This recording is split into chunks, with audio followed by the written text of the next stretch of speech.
The War Measures Act was a statute of the Parliament of Canada that provided for the declaration of war, invasion, or insurrection, and the types of emergency measures that could thereby be taken. The Act was brought into force only 3 times in Canadian history. For the First World War, a state of war with Germany was declared by the United Kingdom on behalf of the entire British Empire, effective on the 4th of August 1914, and that status remained in effect until the 10th of January 1920.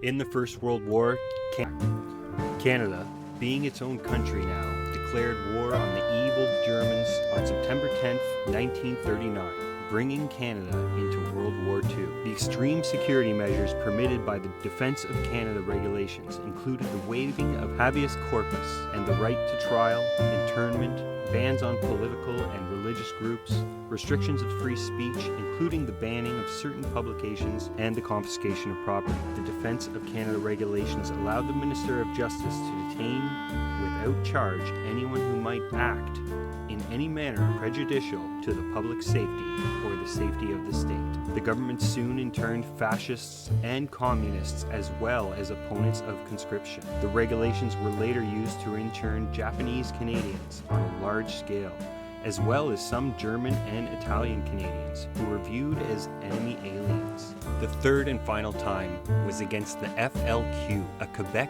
separatist group which had carried out over 200 bombings and 64 people had died over the course of 7 years and who knows how many injured. 2 politicians were also kidnapped. Canada was at war. The military was deployed to Ottawa, Montreal, and the surrounding areas.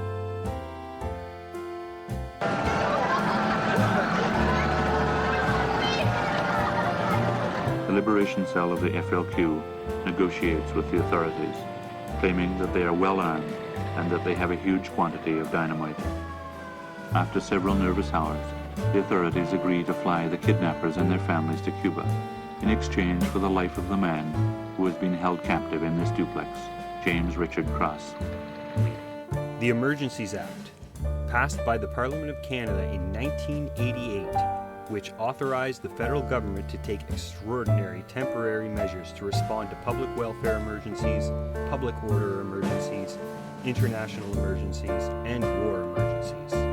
The law replaces the War Measures Act, passed in 1914. It asserts that any government action continues to be subject to the Canadian Charter of Rights and Freedoms and the Bill of Rights. So the Emergencies Act replaces the War Measures Act. The Emergencies Act has been used once and only once to respond to the Canadian Convoy protest in 2022. Emergencies Act 2022. The Canadian government declares war on the truckers protesting freedom?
This is what happens when we face down tyranny and oppression. It wants to control us, but we won't let it. And they force us through. The thing is that everyone needs to remember on the other side of that lens, it is always darkest before the dawn. But we need your help to rise the sun, so this humanity can live in light again.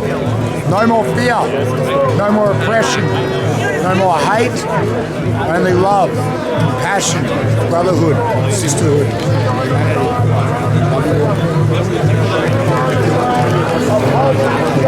Nice ending. Later, buddy.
The police. Police? Yeah. Why are they pepper spraying everybody? They're driving horses that have bad cars and they're beating people up down the street. Are they? Yeah. Oh, still? Yeah. Okay, so what's your name and what brings you down here? My name is Natalie. I'm from Nova Scotia. I'm a nurse in public health, actually. And the reason why I'm here at the Convoy is because I truly believe everyone has the right to choose. Whether, there's many different people coming here for different reasons, but mine is just, we have the right to choose, we deserve to have body autonomy. Hi, how are you? Good. What's your name? My name's Alex. And what brought you down here, Alex? To support what's happening here. At first I noticed that it was the truckers against the vaccine mandates. Yeah. And just slowly progressed from there for freedom mandates, just drop the mandates. Yeah. Holy fuck, that guy's got a fucking gun.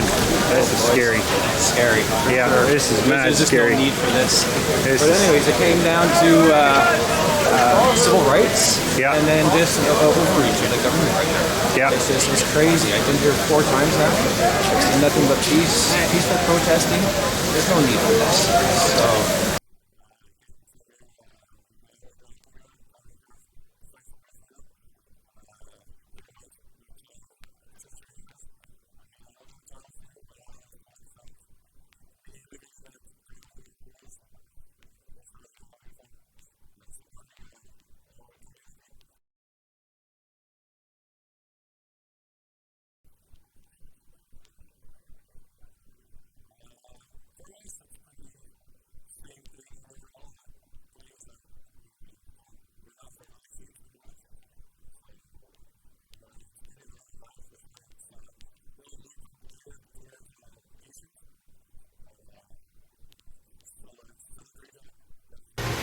What brings you down here, Paul? Straight freedom.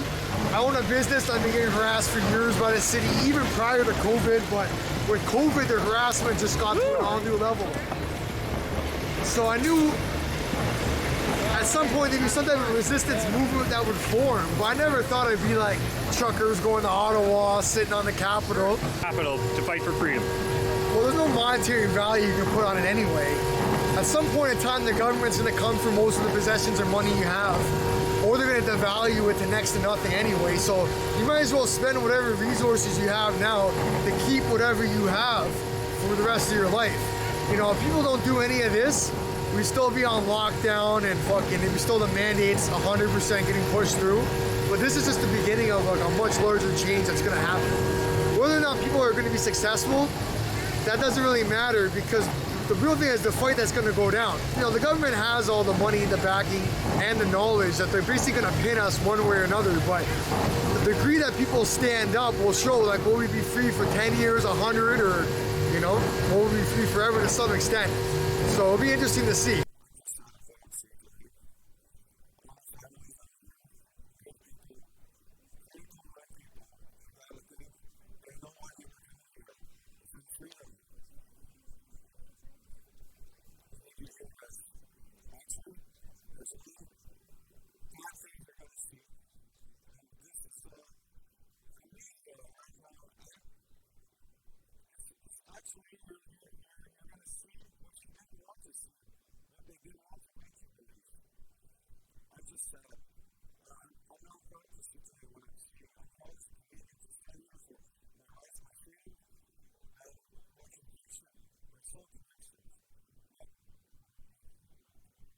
You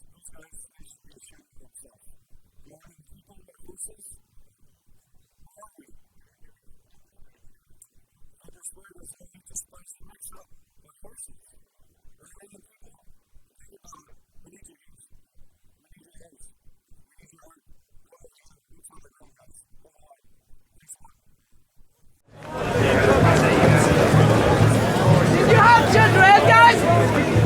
Anyone?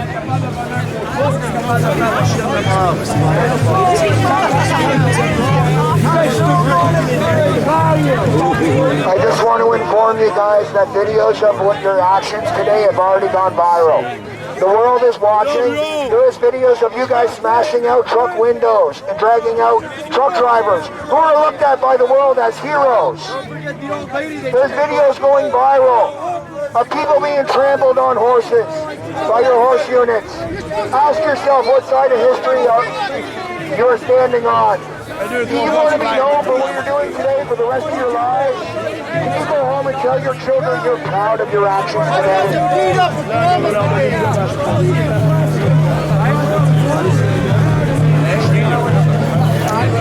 Oi, mate. What's going on? Just trying to hold back tyranny. I heard they were busting out the pepper spray. Yeah. And horses.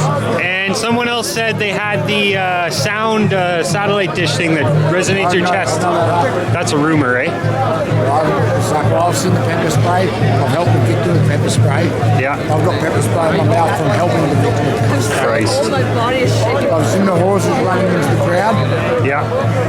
Women, elderly women at the front of the crowd. Christ. Tears streaming down their eyes, trying to plead with the police to stand down, to respect their oath. No, they push on us, they ride horses into us, they become the jackboots of tyranny. I don't think your country had a chance to even protest this far. No, they did this in Victoria. There was lots of footage of protests in Victoria, and the police used the same sort of tactics. Okay, well, thanks for your time, my friend. This is what happens when we face down tyranny and oppression. It wants to control us, but we won't let it. And they force us through. The thing is that everyone needs to remember on the other side of that lens, it is always darkest before the dawn. But we need your help to rise the sun, so this humanity can live in light again. No more fear, no more oppression, no more hate, only love, passion, brotherhood, sisterhood, humanity. Love you all. Nice ending. Later, buddy.